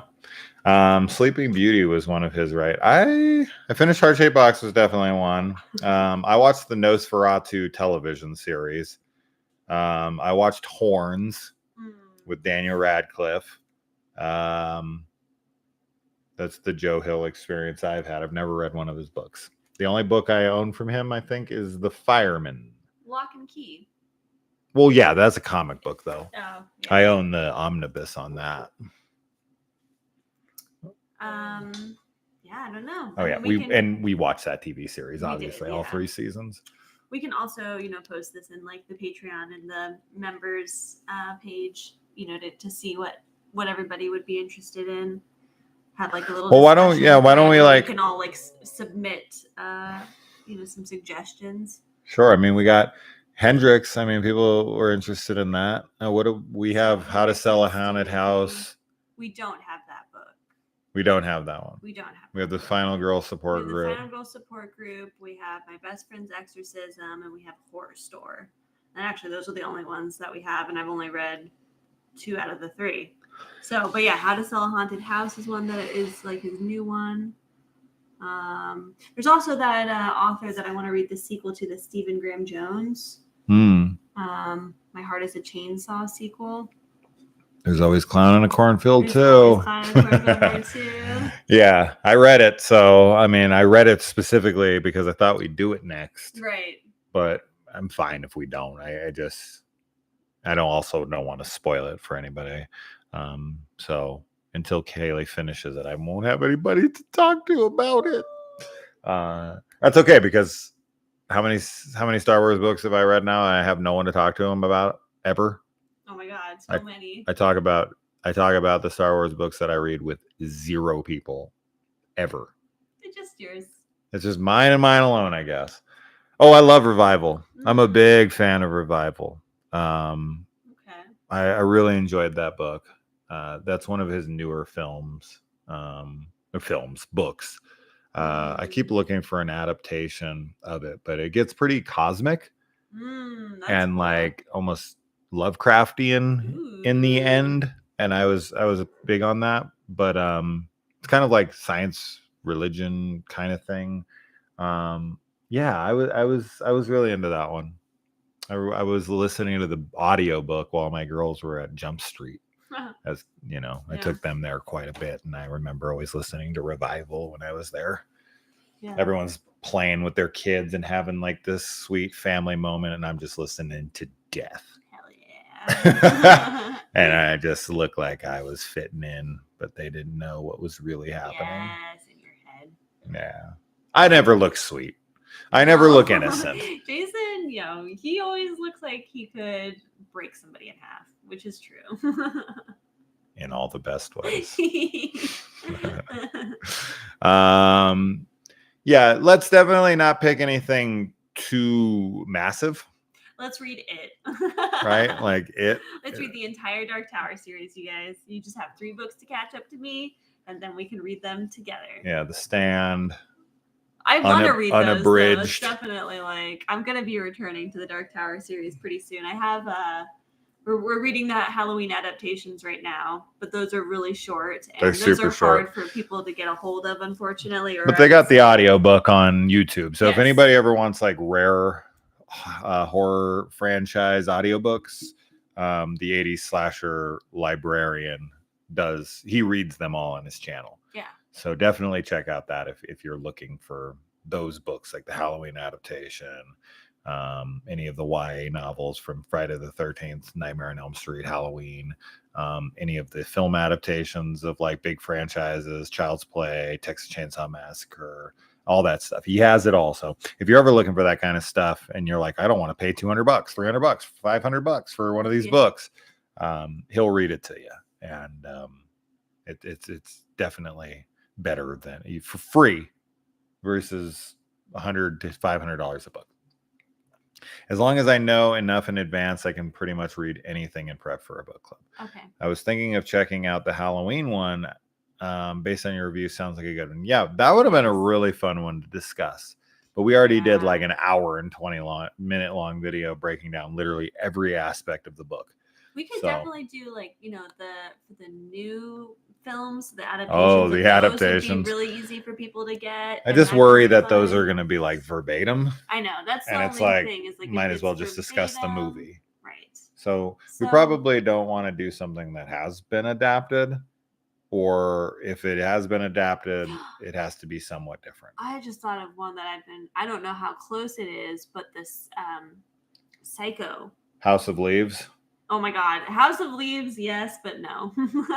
Psycho would be good. Psycho, because we just started. He's already Bates Motel. Yeah, I've already seen the whole thing, but and I'm very curious about that book. Yeah, like how similar it is to the film, and like what Norman is like in it and everything. So, because I think I read like the first page of it, and I feel like I remember Norman. This is like such a stupid thing, but I feel like he was described as like balding or something, and I was like, "What? He's balding." This is this has 6 stories in it. Oh yeah, Goblin. This is newer. It has 6 like novellas in it, and it had really good ratings, so that's why I picked it up. This is the guy who wrote Bird Box. I didn't even get up to go get this, but I saw it and was like, oh yeah, I forgot about this. Anyway, I just throw that in the ring. I haven't read it. I don't know anything about it, but it'd be 6 stories to talk about. Yeah, that would be a good contender for anthology type of thing. Clive Barker says Goblin is a mesmerizing, terrifying tightrope walk. And this is the Psycho 2 and Psycho House. That's all 3 of the Psycho books by Robert Bloch in one book that I found at the thrift store. But I was super down to read Psycho. I'm really curious on how it, connects to the book or the movie. But at the same time, the problem with adaptations, as I said, especially something like that familiar, is like if we could get confirmation that it's pretty different, right, that would be fun. But if we know that it doesn't change much, then we might as well just discuss the film. Sure. Right? It would be like mostly just talking about comparisons. So I don't know if that would work. So, well, I don't know what you guys think. yeah, but we'll make a chip off the old block. A little thread. Yeah. So we can have everybody kind of submit some suggestions, and maybe let's plan to make a choice by like Monday or something. Because if we want to do this monthly, that'll give everybody time to get the book and, if we have a month, we can do anything.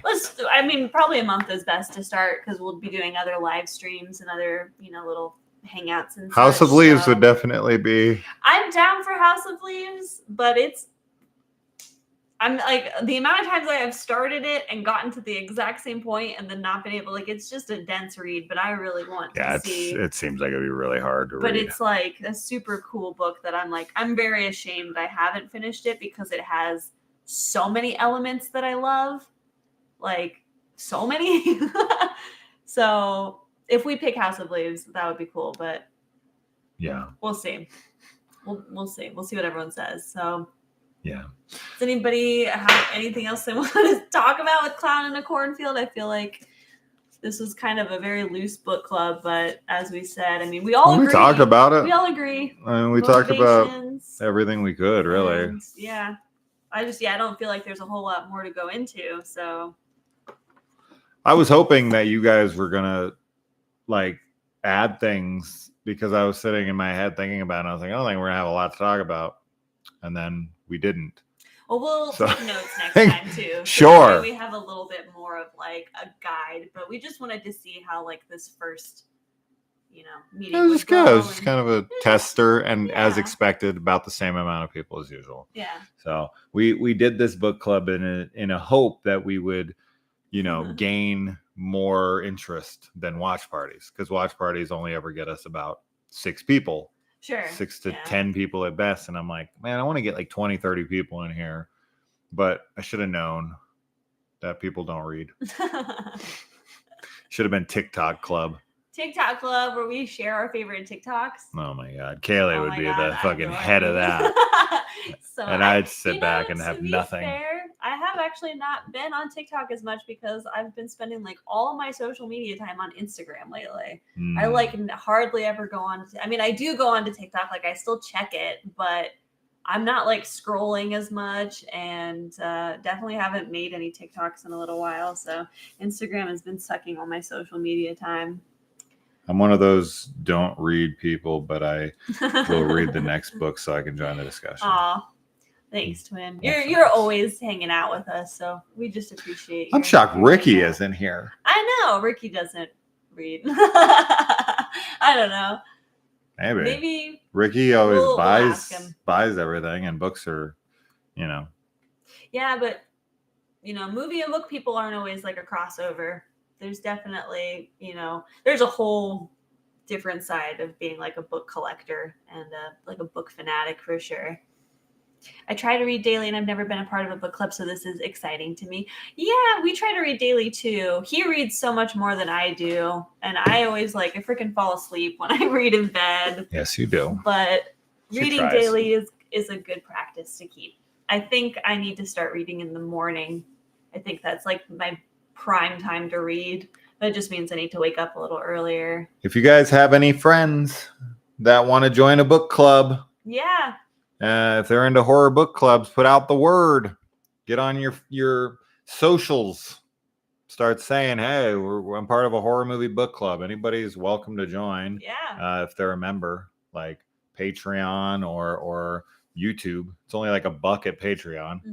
So it's not it's crazy. And I feel to get into a book club, if there was a book club in town, it was $1 to join. And it was a horror book club? I would I'd have no problem throwing $1 at that. I would throw 5-10 books at that, no problem. So whatever. Anyways, so we didn't decide on a book. No, but that's okay. But I'm down for deciding on one. Now, I think we should. I think we should let everybody that's a member and a Patreon also vote. No, fuck that. You didn't show up. Yeah, but you don't get a fucking vote. There's a lot of people that were interested in the book club, but maybe they couldn't get this book or they weren't able to make it to this one, but that doesn't mean that they're not wanting to participate. They can participate by being here. So The people who are here are all that matter to me right now, and we should pick it together because this is the core 6, right? Core 6. Although it's the core 8. We're forgetting these 2, right? We're not adding the extra 2 here, which is, the people who are putting this on. Yeah. So the masterminds. Yeah. Well, how about we narrow it down? How about we decide, do we want to read Stephen King,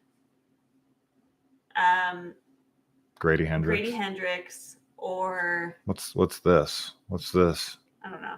Why is it 1 and then 2 together? I don't know. What is that counting? Okay. Stephen King, Grady There Hendrix, or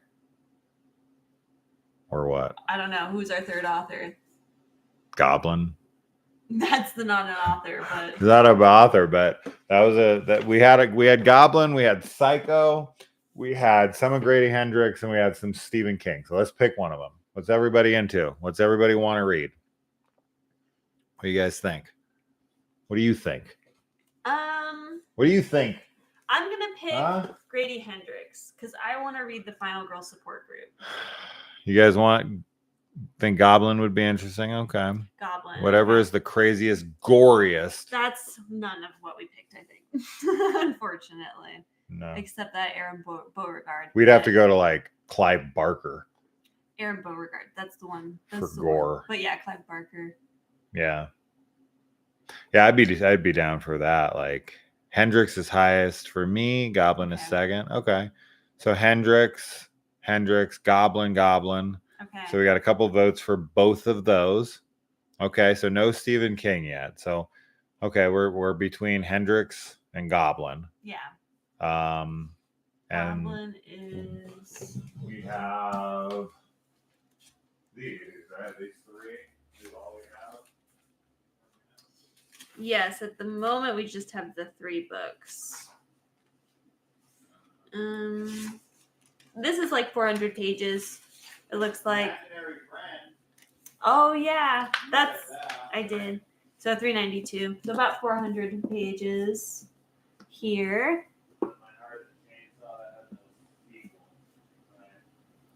So yeah. Goblin sounds weird. I vote for that. Okay. Super down. Goblin. So why don't we, between these 2, how about that? Make it easy. Everyone vote. Those are the 2 books. We got 1 vote for Goblin. Okay. And then Allie says maybe we could do Hendrix first and Goblin another month. Zach says so that's Hendrix 1 and 1. And then Goblin is second. So Hendrix is 2 right now. Goblin has 2. Or Goblin has 1. Final Girl Support Group. Let's see. It is a fast-paced, thrilling horror novel that follows a group of heroines to die for. In horror movies, the final girl is the one left standing when the credits roll, the one who fought back, defeated the killer, and avenged her friends, the one who emerges bloodied but victorious. But after the sirens fade and the audience moves on, what happens to her? Lynette Tarkington is a real-life final girl who survived a massacre 20 years ago, and it defined every day of her life since. And she's not alone.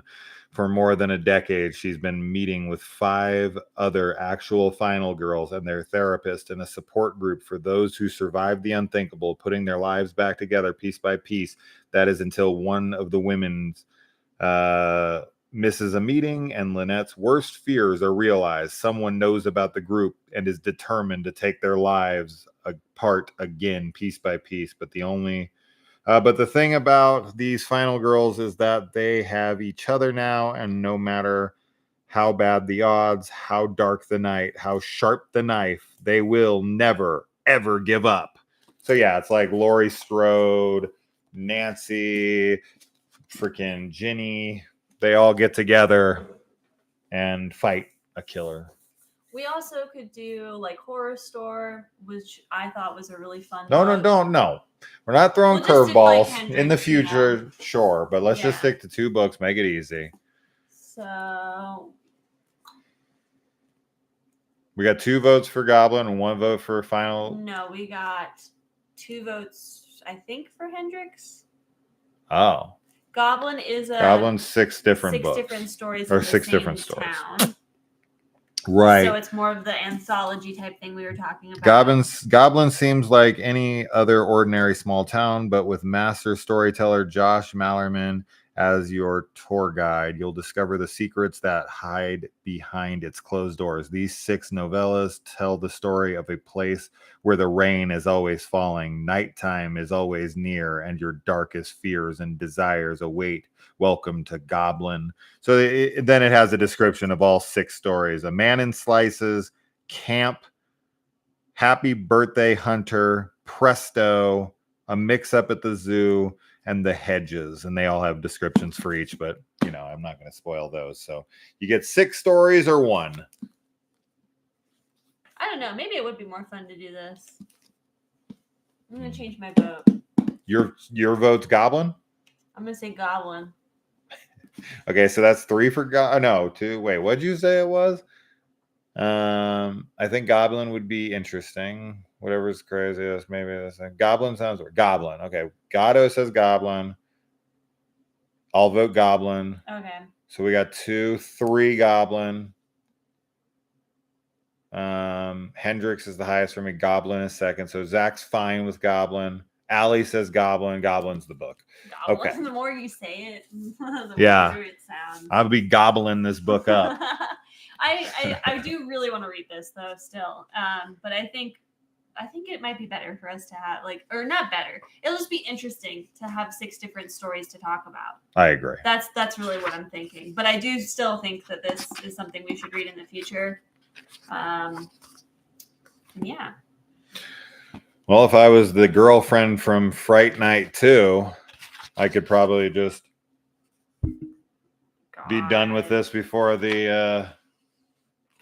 we're even done. I'd be like, all right, I'm ready. Let's go. If only. If only. If only. So there you go. Goblin it is. I will just say Goblin instead. It's new. There you go. Goblin. That got peer pressured. Oh. Yeah. All right, guys. So contact your local library to see if they have it. If you don't want to buy a copy or check it out on your Audible or steal the book. I don't know. However the fuck you want to get it. I got this on Thrift Books, I want to say. Yeah. Always look on eBay, Thrift Books. Mm-hmm. Thrift Books is my go-to. Goblin on there because it is newer. Yeah, it is. So you probably can find... I think I only paid $6 for it or something. This is from a library, if you can tell. Mm-hmm. Fantasy. Yeah. Josh. Oh shit, fuck you. A chilling collection of tales about a place that's likely to linger in the imagination. Yeah. Let's freaking read it. Let's do it. Let's do it. Let's get some shiz. Shiz. Oh my god, shiz. Oh my god, shoes. Yay! I'm glad you're looking forward to reading it, Allie. Me too. Me too. Yeah. Oh, I must have bought the only ones on Thrift Books because it's you only check new it now. probably Amazon. Off topic, but I keep forgetting to ask where you get all your horror shirts. Oh, tons of different places. Yeah. Off of dead bodies mostly. His, actually, yeah. I see somebody wearing one I like, and it's my size. You dead. I turn into freaking Buffalo Bill. You're not about a size XL, are you? What's your great big fat person? We really like. Let's see. Cavity Colors has some really cool. Paul Bearer Press. Paul Bearer Press is another one. Terror Threads, Gutter Garbs. Gutter Garbs. They all have such great stuff. Sure. Walmart also. We've gotten a lot of horror stuff from Walmart. Sure. A lot. I have a whole Chucky ensemble that I got from Walmart. I'd say Paul Bearer Press is my favorite. Yeah. Because they do front and back. Yeah, they do I like the front and back. Long sleeves with designs on the arms. Terror Threads. Yeah, there's some cool ones. Terror Threads is the biggest. Sure. They're the most recognized of the shirts stores, but that's, we go to horror cons. And they're selling a bunch of stuff like that there. We go to Terror Trader down in Chandler, Arizona. Definitely check if there's any horror shops around you. Yeah, because they'll a lot of times sell those big brands. Mm-hmm. Creepy Company has some like really cute horror stuff, but it's not as like. And don't forget about Killstar. Oh yeah, and then Killstar has some stuff because they're promoting Kaylee right now. They have an Argento collection. Yeah. That they sent me some things. If you're not following Kaylee on Instagram to see all of her cute little outfits and her shirt show-offs, then you should. All right, guys. That shall conclude our very first book club. There's a tail for you. That's a cattail. She's going to shut this live stream down. She's done with it. Meow. Come on. Meow. Here we go. No? Oh, she had literally had her friggin' mouth like right here. And I was like, tell the world. She was going to be like, let me tell you why I hate dogs. Yeah. Well, how did it go, everybody? Was it worse than you expected? Fun? Anything? Give us some feedback. What more could we do in the future? Were you upset that there was no coffee and donuts? Yeah, guys... should we have a beverage? We should. No, I'm serious about that. We should have like a beverage. Themed beverage. Like, get all comfy, get whatever drink you want. Get like, a coffee or a tea or a hot cocoa or alcohol. We could bring that into it. Alcohol? Yeah. We get fucking drunk and then forget we're even talking about books and we're going to start taking our clothes off. It's going to be strip book club. We should have, I'm glad you had fun. Tea and cookies. We should have like tea and cookies. Okay. You guys got to bring your own though, because I don't know if you know how the internet works, but we can't. This isn't Willy Wonka. I can't send the chocolate through the TV. I'm sorry. It was fun. It will probably get better. Yeah, it will definitely get better. Now that sure. I think this will give us more to talk about too. I do feel like the book we picked was kind of just an easy one. Yeah. We'll take notes, so we'll have a little bit more like, maybe quotes and stuff to talk about and more specific things. And hopefully the goblin's a little bit more deeper. Why does my hair have to flip like this? I don't know. I like it. That's cute. It's super cute. It's not. It's not. You can put it in pigtails real easy. Well, thank you, Allie. Well, guys, it was fun. Yeah, we might do a live stream tomorrow. Yes. You want to do that? You want to do a live stream tomorrow? Don't look at me. Perhaps come up with a list of questions ahead of time. Yeah, I actually had a coworker who used to run. She was like the head librarian for a few different libraries. And when I told her I was doing a book club, she was like, "Oh, do you have questions? Do you have a game plan?" And I was like, "No, but that's a good idea." Has she ever watched Sinister Cinema Reviews? Because I am never prepared for shit. No, she's never watched it. I press record and I just fucking ramble like an idiot. Questions is a great suggestion for sure. A list of questions, and then I was saying, quotes and things, and more specific passages, the pages that they're on and everything. I think that'll be what I plan to do next time. Yeah, of course. I'm gonna take notes. Sorry. I do it for most of the movies that we sit down to discuss, and it's a great help. And I definitely would have liked to have it for Clown in a Cornfield, but there you go. I guess Clown in a Cornfield 2 will always remain a mystery to me on what everyone thought of it. Well, but if you guys ever read this, let me know. We can talk about it. Yeah, we can always return to the Cornfield. All right, guys. Have a good night. Thank you for joining us. You guys are all awesome. We love you. And look who's up. Look who's up. Look who's awake, eating his own foot. Woo-hoo! Say bye, Grogu. Say bye, Grogu. He's too busy committing auto cannibalism. All right. Bye, guys. Bye.